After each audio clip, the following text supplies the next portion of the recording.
Warahmatullahi wabarakatuh. Bismillahirrahmanirrahim. Alhamdulillahirabbil alamin. Wa afdhalus salati wa atammu taslimi ala sayyidina Muhammadin wa ala alihi wa sahbihi ajma'in. Rabbi shrah li sadri wa yassir li amri wahlul 'uqdatam min lisani yafqahu qawli. Subhanaka la ilma lana illa ma 'allamtana innaka antal alimul hakim. Allahumma akhrijna min zulumatil wahmi wa akrimna binuril fahmi waftah alaina bi ma'rifatil ilmi wa sahhil akhlaqana bil hilm waj'alna mimman yastami'una al-qawla fayattabi'una ahsana. Allahumma ati nufusana taqwaha wa zakkiha anta khairu man zakkaha anta waliyuha wa maulaha. Allahumma arinal haqqa haqqan warzuqna ittiba'ah wa arinal batila batilan warzuqna ijtinabah. Allahumma anfa'na bima 'allamtana wa 'allimna ma yanfa'una wa zidna ilman wa huda. Amma ba'd. Alhamdulillah, muslimin, muslimat, hadirin hadirat yang saya hormati.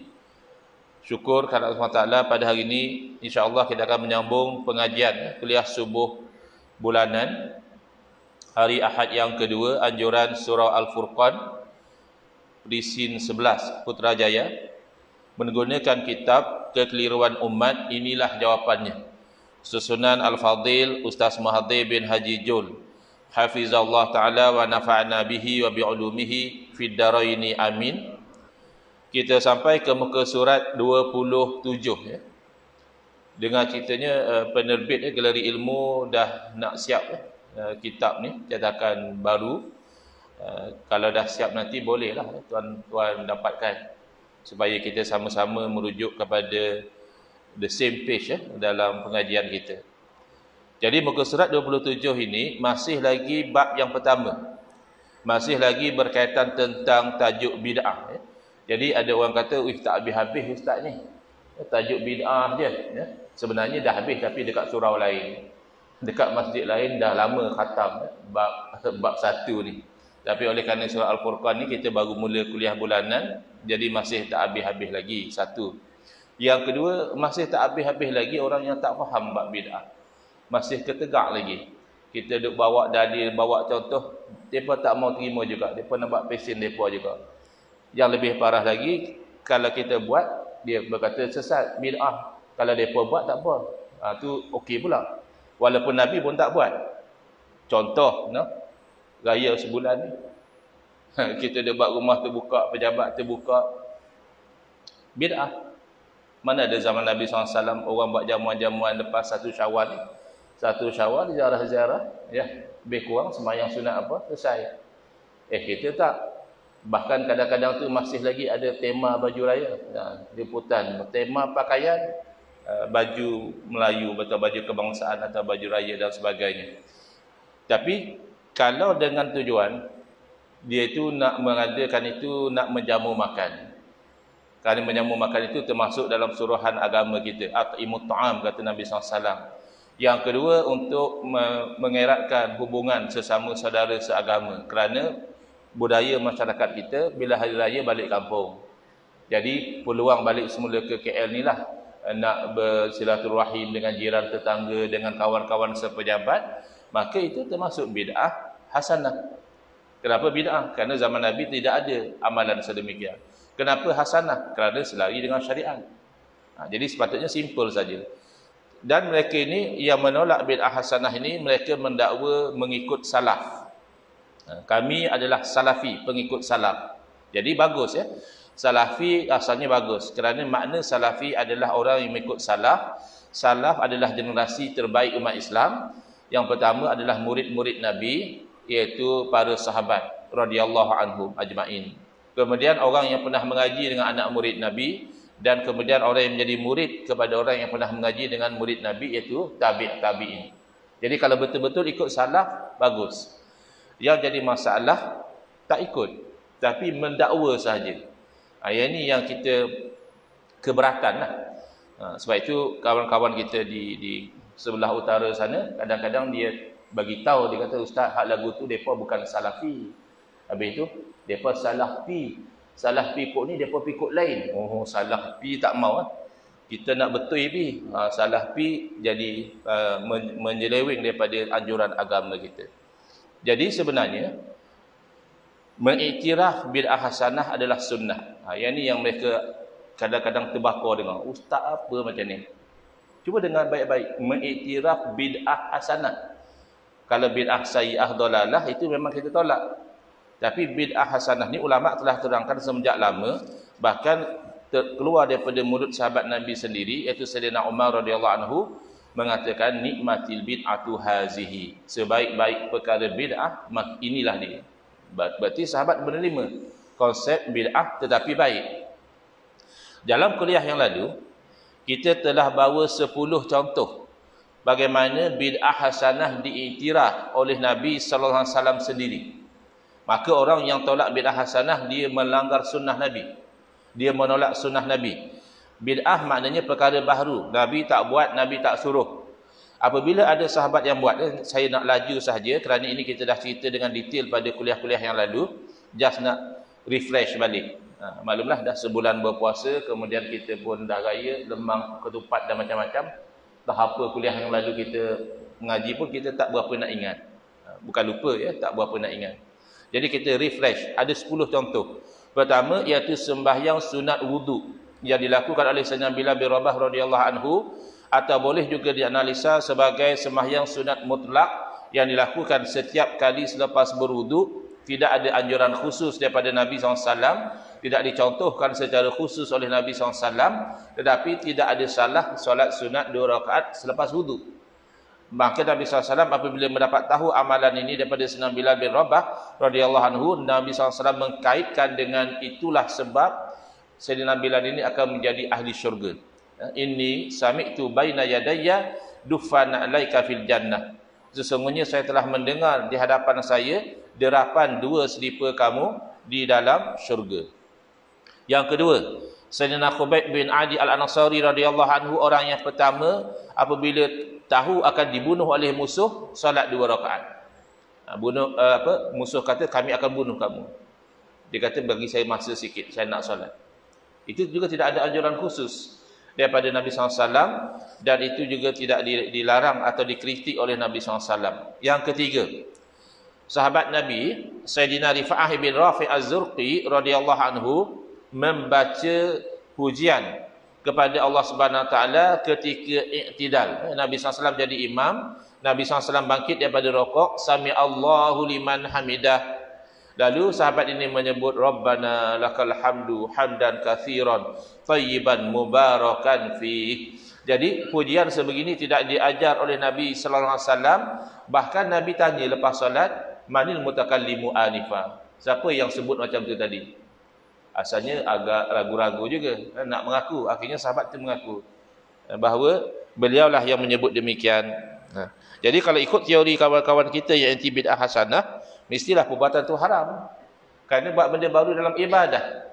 Akan tetapi oleh kerana perbuatan itu tidak melanggar tata cara solat, bahkan itu tempat untuk memuji Allah Ta'ala, maka Nabi SAW memberi perkhabaran gembira, "Inni ra'aitu bid'an wa salasina malakan yabtadirunaha ayyuhum yaktubu awal." Sesungguhnya saya telah melihat 30 lebih malaikat berlomba-lomba siapakah antara mereka yang pertama kali menulis pahala apa yang disebutkan tadi. Maknanya bid'ah tu hasanah, sehingga kan diberi pahala. Kemudian, tapi dekat sini kadang-kadang mereka komplain lah. Mereka kata, "Oh tu lain Ustaz, tu zaman Nabi, Nabi SAW masih hidup. Zaman kita kalau ada orang buat perkara baru, siapa yang nak bagi tahu? Kata benda tu hasanah. Zaman Nabi okeylah. Nabi SAW boleh nampak malaikat, itu ini. Okay. Jawapannya, selepas kewafatan Nabi SAW, apabila berlaku perkara-perkara baharu, maka menjadi tugas kepada para alim ulama yang warasatul anbiya, pewaris para nabi, untuk mengenal pasti hukum. Macam mana? Adakah tengok malaikat? Bukan.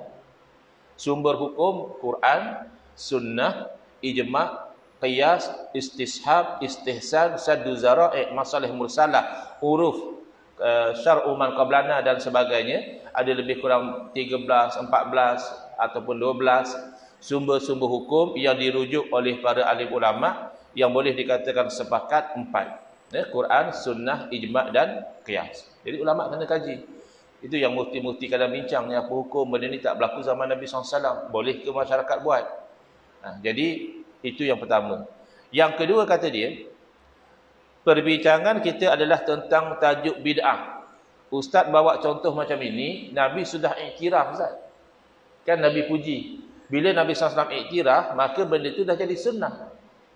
Jadi tak ada kena-mengena dengan tajuk bid'ah. Betul. Apa yang dia kata itu betul. Apabila Nabi SAW iktiraf sesuatu, maka itu dipanggil sunnah takririyah. Sunnah dalam bentuk periktirafan. Ada kalanya sunnah dalam bentuk perkataan. Sunnah qauliyah, apa yang Nabi cakap. Ada kalanya sunnah dalam bentuk perbuatan. Sunnah fi'liyah. Apa yang Nabi SAW buat juga sunnah. Ada kalanya sunnah dalam bentuk periktirafan. Orang lain yang buat. Orang lain yang cakap. Tetapi Nabi SAW mengiktiraf paling tidak dengan Nabi tidak larang. Orang buat satu benda, Nabi tak larang. Lebih-lebih lagi jelas pengiktirafan kalau Nabi SAW memuji. Macam dalam kes ini Nabi puji. Jadi betul apa yang dia cakap itu betul. Bila Nabi SAW mengiktiraf satu perbuatan, ia dipanggil sebagai sunnah takririyah. Cuma yang dia gagal faham adalah itu menjadi sunnah bahawa Nabi SAW mengiktiraf perbuatan-perbuatan baru yang tidak bercanggah dengan syarak. Itu kefahaman yang luas terhadap sunnah Nabi SAW. Kalau dia tak, bagi dia hanya Rabbana lakal hamdu saja yang sunnah. Lain daripada itu tidak sunnah lagi. Bagi kita, berdasarkan kepada sunnah ini, maka kita sebagai umat Nabi perlulah mengiktiraf perkara-perkara baharu yang tidak bercanggah dengan syarak. Sebab itu sunnah Nabi SAW. Yang keempat, sahabat Nabi membaca doa iftitah selepas takbiratul ihram yang tidak diajar oleh Nabi SAW. Juga Nabi mengiktiraf dengan sabda baginda, laqad ra'aitu abwabas sama'i futihat laha. Saya telah melihat pintu-pintu langit dibuka bagi menerima doa tersebut. Yang kelima, seorang sahabat menjadi imam di Masjid Quba, mengamalkan satu amalan yang tidak diajar dan tidak dicontohkan oleh Nabi SAW, iaitu melazimi membaca suratul Ikhlas setiap rakaat. Contohlah dia jadi imam sembahyang subuh katakan. Tadi sembahyang subuh dia baca Fatihah. Selesai Fatihah dia baca Qul huwallahu ahad sampai habis. Selesai Qul huwallahu ahad sampai habis dia akan baca contohnya surah Wad-Duha. Habis Wad-Duha dia rokok. Bangkit rakaat kedua, dia baca Fatihah lagi, lepas tu baca Qul huwallahu lagi sekali, lepas tu dia baca Alam Nashrah baru dia rokok. Contohnya begitu. Pertama, tidak diajar oleh Nabi SAW. Kedua, tidak dilakukan oleh Nabi SAW. Yang ketiga, jemaah tidak suka. Makmum tak berapa suka pesen macam itu. Jadi makmum komplain kepada imam. Jadi kalau ada sekali-sekala imam surah Al-Furqan jemaah komplain, tak payah kecil hati. Imam zaman Nabi pun orang komplain. Jadi apa ada hal, tak ada masalah. Jemaah ni tak berkenan, dia komplain lah. Dia kata imam tolong pilih satu. Kalau imam memang nak baca Qul huwallah Al-Ikhlas, dah selesai Qul huwallah rokok lah. Tak payah lagi baca surah. Kalau imam memang nak baca surah, dah surah saja. Jangan di Qul huwallahkan dahulu. Jadi imam pun bagi pilih satu juga. Kata imam, kamu pilih salah satu lah. Kalau kamu nak saya jadi imam, macam itulah cara saya. Kalau kamu nak macam-macam lah, nanti imam lain, senang. Jadi makmum keberatan lah. So imam ni bagus, hanya kan dekat situ saja yang mereka kurang berkenan. Lalu mereka mengadukan perkara ini kepada Rasulullah SAW. Lalu baginda memanggil imam tersebut. Kalau zaman kita ni, imam dah dipanggil oleh Jawi ke Jaiz kerana ada aduan daripada jemaah. Jadi Jaiz panggil, Dato' Jawi panggil. Ni apa cerita ni? Kami dapat aduan kata tuan imam buat macam ni. Jadi zaman Nabi SAW juga, bila Nabi SAW dapat aduan, Nabi panggil. Kenapa tuan imam tak nak dengar cadangan daripada jemaah? Jawab imam tersebut, inni uhibbuha ya Rasulullah. Sesungguhnya saya itu kasih kepada suratul Ikhlas, wahai Rasulullah. Bila kasih saya ulang. Baik. Di situ kan Nabi SAW sudah boleh menilai kasih kepada ayat Quran bercanggah tak dengan syarak? Bahkan baik. Kasih kepada ayat-ayat Al-Quran. Yang kedua, ada tidak di sana larangan mengatakan tak boleh baca surah yang sama pada rakaat yang berbeza? Tak ada. Jadi oleh kerana perbuatan imam tadi tidak ada larangan daripada syarak dan dorongannya juga itu patuh syariat, iaitu kasih kepada ayat Al-Quran. Bukan saja Nabi SAW tidak melarang, bahkan baginda bersabda, hubbuka iyyaha adkhalakal jannah. Kasih kamu kepada suratul Ikhlas itulah yang memasukkan kamu ke dalam syurga nanti. Jadi ini sikap Nabi SAW. Kalau ikut teori kawan-kawan kita, mereka kata setiap perkara baru dalam urusan ibadah haram. Kalau haram, Nabi kena larang. Kerana sifat seorang Rasul adalah tabligh, menyampaikan. Ya, imam tadi sudah buat satu perkara baru dalam ibadah. Kalau ikut teori mereka, Nabi kena larang. Ini tak boleh, imam. Saya tak pernah buat macam itu. Saya tak pernah suruh. Buat benda yang saya tak pernah buat benda yang saya tak pernah suruh dalam ibadah, itu haram. Jangan buat lagi. Sepatutnya lah, kalau teori mereka itu memang benar, tapi teori mereka batil. Ya. Itu bercanggah dengan pegangan majoriti pada alim ulama tidak menerima kayu ukur yang sedemikian. Kayu ukur yang dipegang oleh para alim ulama, perkara baru tidak ada beza, sama ada urusan ibadah ataupun urusan dunia, kalau bercanggah dengan syarak, hukumnya haram. Urusan dunia misalnya pembedahan tukar jantina, itu tak ada zaman Nabi sallallahu alaihi wasallam. Yang namanya pembedahan tukar jantina tidak ada. Yang peperangai pondan sudah ada zaman Nabi. Yang lelaki tapi berperang macam perempuan sudah ada di zaman Nabi sallallahu alaihi wasallam, bahkan sebelum daripada itu lagi. Tapi kalau sampai dipotong, diejas, dia apa, ya, pembedahan tukar jantina tak ada. Berarti itu perbuatan bid'ah. Dan ia haram, walaupun pembedahan itu urusan dunia. Pembedahan bukan urusan ibadah. Ia hanya urusan dunia sahaja, tetapi kayu ukur para ulama lebih konsisten. As long as benda itu bercanggah dengan syarak, tidak ada beza dunia atau ibadah, ianya adalah haram. Masih lagi mereka gagal faham. Saya pernah ketika berkuliah di Kedah, live masuk soalan tentang isu bid'ah ni. Dia kata, Ustaz, kalau boleh buat bid'ah hasanah, kenapa kita tak semayang subuh 4 rakaat? Ustaz kata, saya baik boleh buat. Makanya kita sembahyang subuh 4 rakaat, apa salahnya? La ilaha illallah. Masih gagal faham. Asal baik boleh buat, baik dari segi syarak. Adakah sembahyang subuh 4 rakaat itu dari segi syarak baik? Kan tidak. Kan batal. Kan haram. Jadi yang kita katakan asal baik kita boleh buat, maksud baik di situ adalah daripada segi hukum syarak. Bukan hanya kita fikir logik kita sendiri, kalau 2 rakaat pun dah baik, 4 tentulah lagi baik, double. Tidak. Kerana nanti kita akan jumpa dalam bab yang ke-3. Ibadah ada yang jenis khusus memang kena buat exactly. Contohnya semayang, kalau subuh 2 rakaat memang kena buat 2. Buat 3 tu bid'ah, buat 1 juga bid'ah. Tapi ada ibadah yang umum, yang boleh buat dengan cara yang lebih bebas, seperti ibadah salawat, seperti ibadah zikir. Itu ada kelonggaran. Misalnya nak selawat di mana? Di mana-mana. Kalau haji tak boleh. Haji kan mesti di Kaabah. Haji di Madinah pun tak boleh. Walaupun Madinah kira tanah suci juga.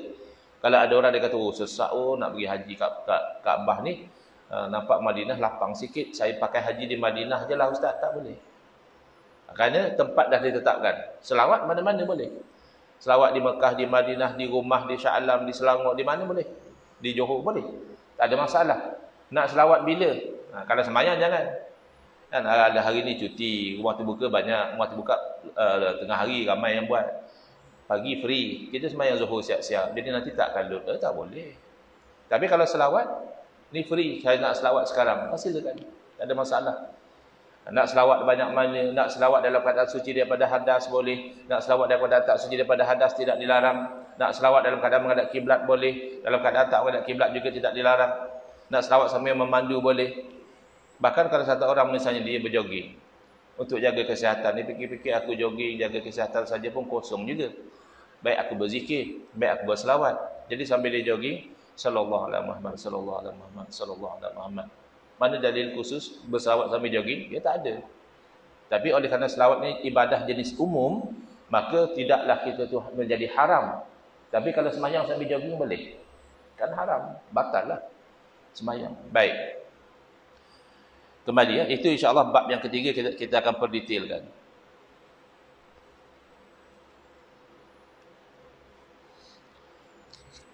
Jadi teori yang mengatakan setiap perkara baru dalam urusan ibadah itu haram, tak betul. Bercanggah dengan sunnah Nabi SAW. Kena tengok dulu. Kalau perkara baru itu bercanggah dengan syarak, maka haram. Kemudian, sahabat yang menjadikan surah Al-Fatihah sebagai ruqyah. Bila ada ketua kampung disengat oleh jengking, kala jengking, lalu bertanya kepada sahabat Nabi, ada atau tidak yang pandai merawat, menyapi. Seorang sahabat kata, boleh dengan syarat, kalau sembuh, kami nak dihadiahkan beberapa ekor kambing. Lalu, dibaca suratul Fatihah, sembuh. Dapat kambing, kata sebahagian, jangan kita makan lagi, kita tanya Rasulullah dulu. Nak tengok syariah compliant ke tidak. Orang kita tak, buat dulu baru tanya Ustaz. Ya ke Ustaz, haram ke? Lah, saya dah 3 bulan join Ustaz. Kenapa tak tanya dulu? Jadi, menunjukkan bahawa sahabat tak semestinya satu perbuatan baru itu bercanggah. Nabi SAW hanya mengatakan wa ma yudrika anha ruqyah. Macam mana kamu tahu bahawa Fatihah itu boleh dijadikan sebagai ruqyah, ya, iaitu rawatan. Sayyidina Abdullah bin Abbas radhiyallahu anhu adalah orang yang pertama menjadikan kedudukan makmum itu di belakang imam. Asalnya makmum selari saja dengan imam. Tapi Sayyidina Abdullah bin Abbas apabila Nabi SAW tarik, bila duduk sebelah selari dengan Nabi, bila undur ke belakang. Lalu ditanya oleh Rasulullah SAW selepas daripada solat, kenapa bila undur? Dia kata tak layaklah makmum itu berada sama dengan imam, dengan Rasulullah SAW. Lalu bagi dia gembira dengan jawapan tersebut dan mendoakan kebaikan buat beliau. Cara makmum yang masbuk. Jadi untuk kita yang selalu masbuk ni adalah sikit rasa lega. Rupanya sahabat Nabi juga masbuk. Zaman Nabi SAW, sahabat yang masbuk dia akan tengok isyarat daripada sahabat yang lain yang solat daripada awal. Maka kalau dapat isyarat katakan macam ini, ya, maknanya dia faham satu rakaat dia tertinggal. Maka dia takbir, dia kejar buat satu rakaat dan salam sekali dengan imam. Kalau 2 rakaat, dia kejar 2 rakaat, nanti salam sekali dengan imam. Masuk Sayyidina Mu'az bin Jabal radhiyallahu ta'ala anhu pada satu hari dalam keadaan lewat masbuk, dia tidak menghiraukan isyarat yang diberikan oleh para sahabat. Dia Allahu Akbar, dia terus ikut di mana Nabi SAW berada. Katakanlah Nabi tengah sujud, dia terus sujud. Dia tak kejar. Lepas salam, dia tahulah berapa tertinggal. Maka dia tambah lagi yang tertinggal. Lalu Nabi SAW berkenan dengan cara ini dan bagi dia bersabda, Sanna lakum Mu'az. Mu'az telah membuatkan cara yang elok untuk kamu bagi yang masbuk. Kemudian, Bani Zuhair bin Syaiban. Mereka ini ada berperang dengan orang Parsi. Mereka didakwah untuk masuk Islam. Mereka kata kami sekarang sibuk urusan berperang. Nantilah lepas selesai berperang dengan orang Parsi nanti kami akan pertimbangkan cadangan untuk kami masuk Islam. Jadi bila pergi berperang ada ketua mereka berkata, siapa tadi tu yang mengaku jadi Rasul, yang suruh kita masuk agama baru tu siapa? Jadi kata satu orang namanya Muhammad. Ya, kalau betul dia Rasul, kita meminta kemenangan kepada Tuhan dengan nama beliau. Jadi bila dapat berita kemenangan Bani Zuhail mengalahkan tentera Parsi, Nabi SAW tidak komplain, bahkan bagi dia bersabda bi nusiru, dengan perantaraan nama kulah mereka diberi pertolongan oleh Allah Subhanahu Wa Taala, diberi kemenangan oleh Allah. Baik, contoh yang ke-10 dan terakhir. Sebenarnya untuk orang yang berlapang dada untuk menerima kefahaman yang sebenar, 2-3 contoh dah cukup. Tak perlu sampai 10. Yang 10 ini adalah berlaku kepada sahabat Nabi Sayyidina Amr bin Al-As radhiyallahu anhu. Satu malam beliau tidur dan bermimpi, dan mimpi ini mimpi yang mewajibkan mandi, ya. Orang berarti kata wet dream, ya. Tapi masalahnya pagi nak sampai subuh nak mandi itu cuaca sangat sejuk. Jadi beliau tayamum dan sembahyang subuh siap jadi imam lagi. Padahal asal tayamum bukan kerana sejuk. Asal tayamum adalah kerana tak ada air. Itu dalil dalam Quran. Jadi bila Sayyidina Amr Al-As buat macam ni, kalau ikut zahirnya tak ikut dalil. Dalil kata kalau tak jumpa air. Sampai berita itu kepada Nabi SAW. Kalau zaman kita ni mungkin dalam grup WhatsApp taman lah. Ada orang masuk, imam tadi sembahyang tak mandi wajib kot. Macam itulah lebih kurang kan. Tapi berita itu sampai kepada Nabi SAW, Nabi tanya. Apabila ditanya oleh Nabi SAW tentang beliau tidak mandi wajib ketika menjadi imam salat subuh, Sayyidina Amr bin Al-As hanya membaca ayat suci Al-Quran. Surah An-Nisa ayat 29, wala taqtulu anfusakum innallaha kana bikum rahima. Dan janganlah kamu itu membunuh diri kamu sendiri, sesungguhnya Allah Ta'ala itu kasihan belas kepada kamu. Jadi Nabi SAW senyum. Oh, pandai ya kamu. Maksudnya dengan cuaca yang begitu sejuk, ya Rasulullah, kalau saya mandi boleh mati. Allah tak bagi bunuh diri sendiri. Jadi Nabi SAW hanya senyum, menunjukkan bagi dia redha dengan ijtihad dan jawapan daripada Sayyidina Amr bin Al-As radhiyallahu taala anhu. Itu ada elemen ijtihad. Jadi agama ni tidak rigid sehingga apa yang kita faham zahir saja yang betul. Tapi kadang-kadang pelik. Kita buat sambutan maulidur Rasul, kata dia bid'ah, Nabi tak pernah buat. Dia buat malam zikra Rasul, dan jadi sunnah. Apa beza? Nabi pun tak ada buat malam zikra Rasul, malam memperingati Rasul. Boleh buat. Pasal dia pun buat. Kalau kita buat, bid'ah, Nabi tak pernah buat. Laukana khairan la sabaquna ilahi. Kalaulah sambut maulid ni baik, tentulah sahabat Nabi dah lama buat dan sebagainya. Kalau mereka buat, okey pula. Kita buat majlis-majlis sebagainya, bid'ah.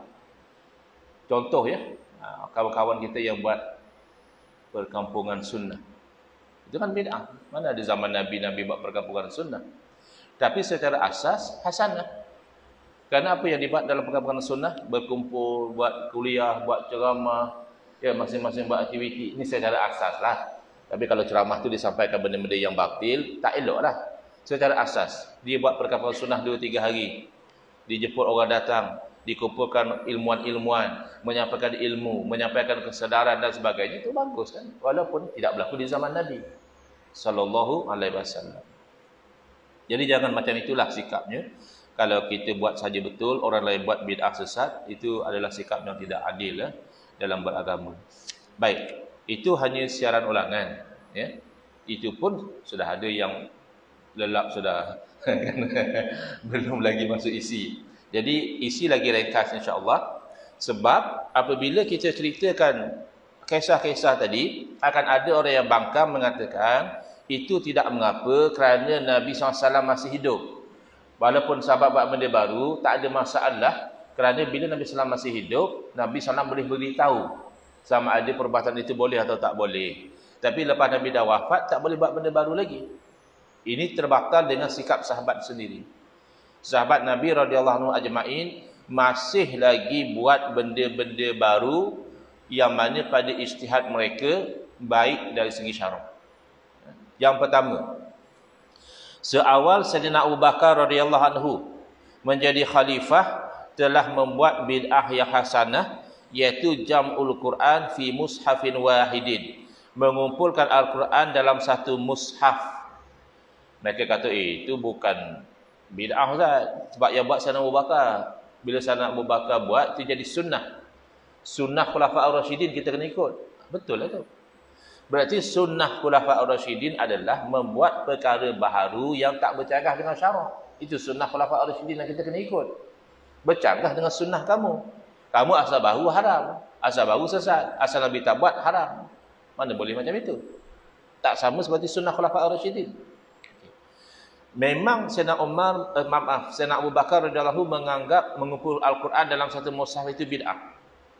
Buktinya, apabila datang proposal cadangan daripada Sayyidina Umar radhiyallahu anhu, kumpulkan Al-Quran dalam satu mushaf, wahai khalifah. Kenapa? Kerana orang-orang yang hafal Al-Quran ramai yang terbunuh dalam peperangan. Masa itu umat Islam kerap berperang dengan orang kafir. Bila berperang, ada yang mati pula penghafal Al-Quran. Nanti kalau tidak dikumpulkan, bimbang satu masa umat Islam tak tahu Quran yang sebenar itu macam mana. Kumpulkan dalam satu mushaf. Macam mana wahai Umar? Aku nak buat. Benda ni Nabi pun tak pernah buat. Maknanya di sisi Sayyidina Abu Bakar itu bid'ah. Nabi tak pernah buat. Jadi beliau keberatan. Lalu dipujuk oleh Sayyidina Umar. Kata Sayyidina Umar, huwa wallahi khair. Mengumpulkan Al-Quran dalam satu masa ni demi Allah benda baik. Dia perli kita. Oh, geng-geng ni asal baik boleh buat. Nah, itu sikap sahabat. Nak buat kena pastikan dulu baik. Akhirnya Sayyidina Abu Bakar yakin dengan apa yang diterangkan oleh Sayyidina Umar, bahawa perbuatan itu baik, lalu mereka melaksanakan.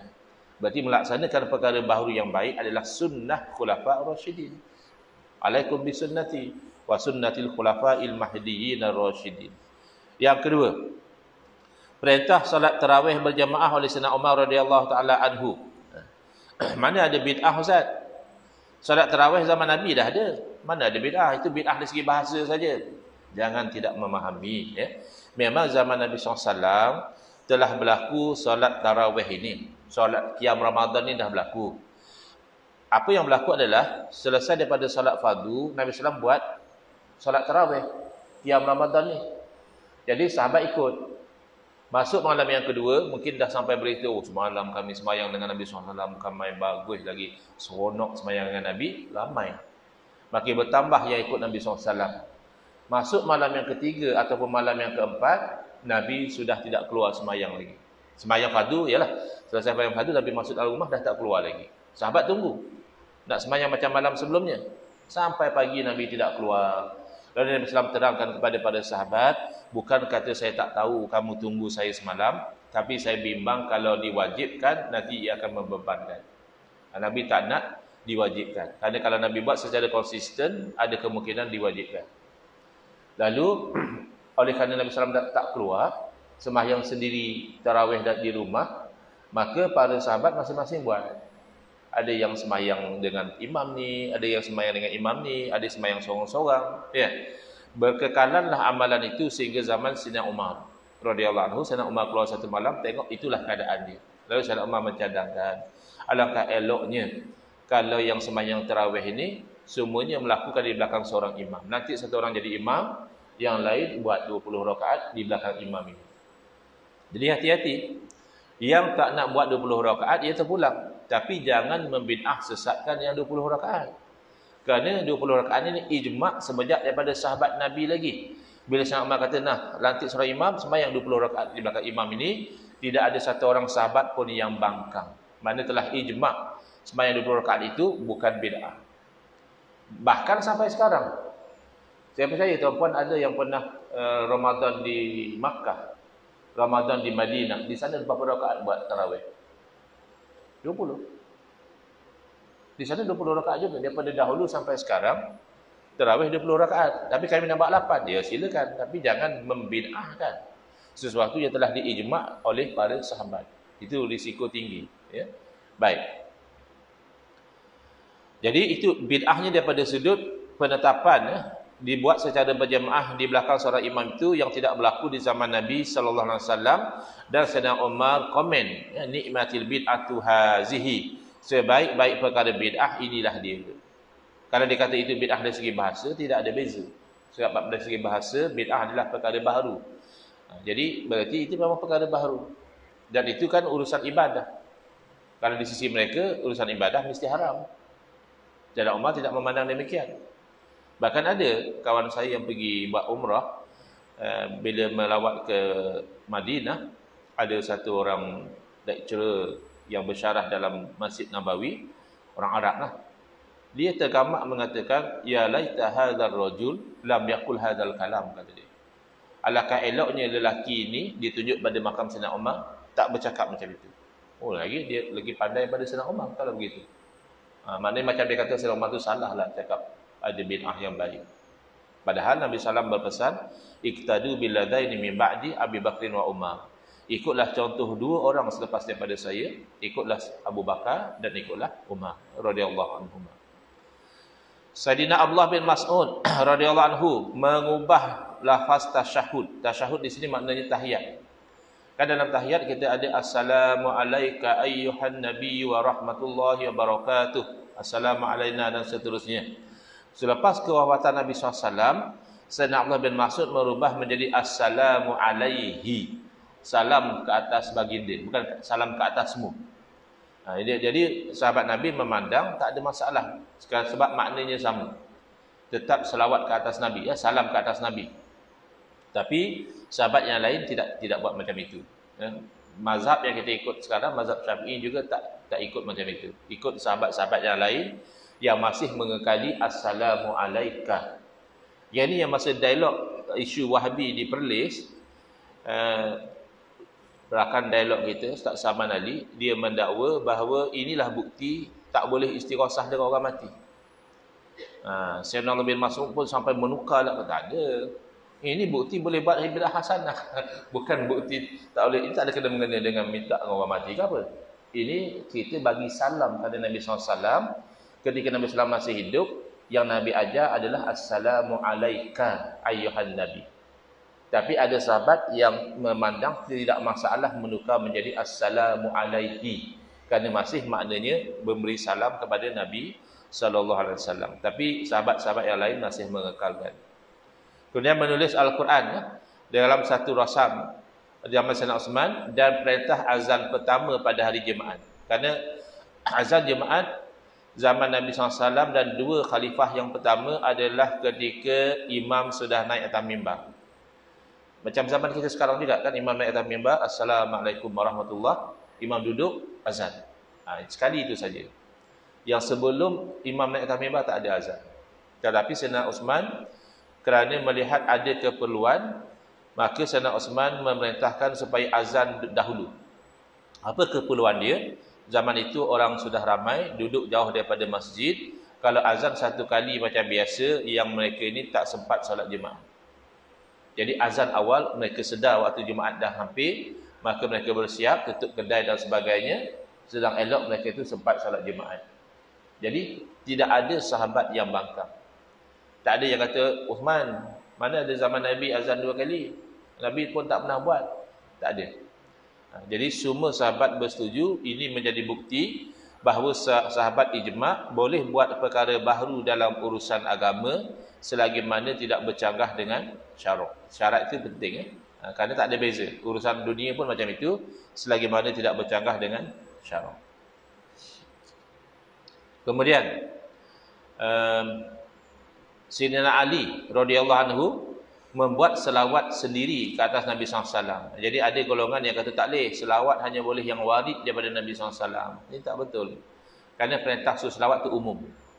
Inna Allah wa malaikatahu yusalluna ala nabi ya ayyuhalladzina amanu sallu alaihi wa sallimu taslima. Hendaklah kamu selawat dan salam ke atas Nabi.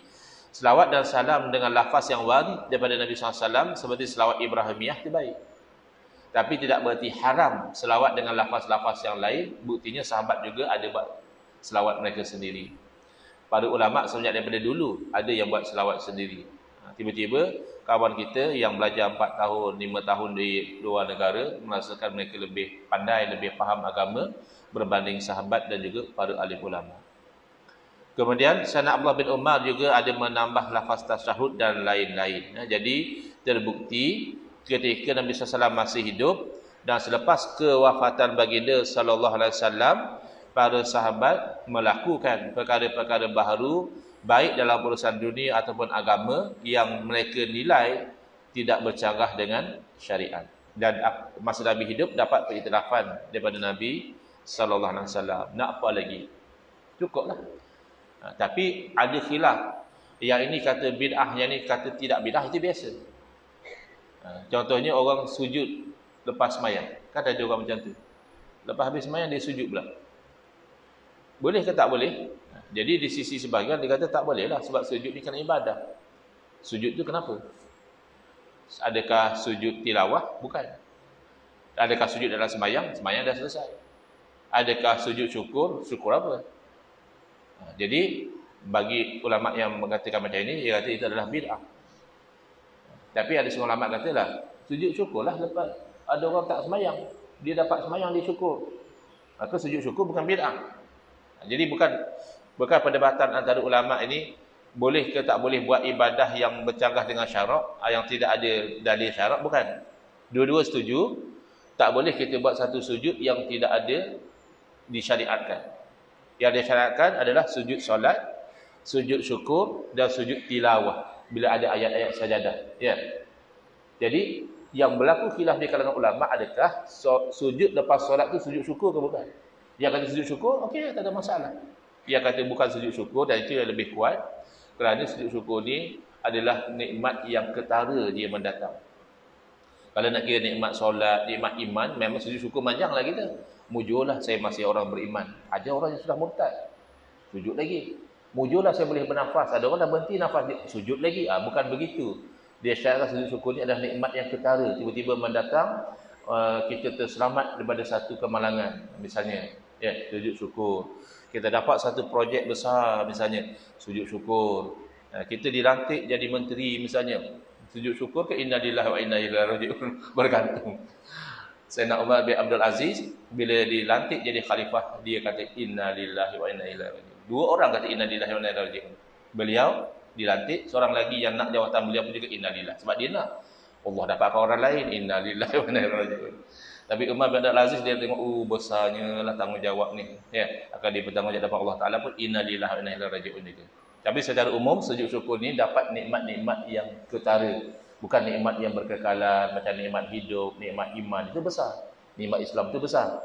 Tapi tidak disyariatkan sujud syukur untuk nikmat-nikmat yang sebegini. Wallahu alam. Insya-Allah dalam kuliah yang akan datang kita akan sambung di muka surat 29, bagaimana mendakapi orang yang menolak perkara-perkara baharu dengan alasan kata dia laukana khairan lasabaquna ilaihi. Kalaulah perkara baru ni baik, Quran awal baik, kalaulah sambut maulid baik, kalaulah perkara-perkara sunnah tu baik, itulah para sahabat dah lama buat, mereka tak buat pun. Jadi macam mana kita nak menanggapi dakwaan sebegini, wallahu alam. Tuan-tuan, datuk-datuk Tan Sri ada soalan tak? Kalau saya mampu jawab. Alhamdulillah. Bismillahirrahmanirrahim. Alhamdulillah bil alamin wassalatu wassalamu ala asyrafil anbiya'i wal mursalin wa ala alihi washabbihi ajmain. Allahumma shrah sudurana wa ahsin akhlaqana wa azim ujurana wa nawwir qulubana bi nuri hidayatika kama nataqadda bi nuri syamsika abadan abada bi rahmatika ya arhamar rahimin. Allahumma anqulna min dhillil ma'siyati ila izzi ta'ati ya arhamar rahimin. Wa sallallahu ala sayyidina Muhammadin wa ala alihi wa sahbihi wasallam walhamdulillahi rabbil alamin.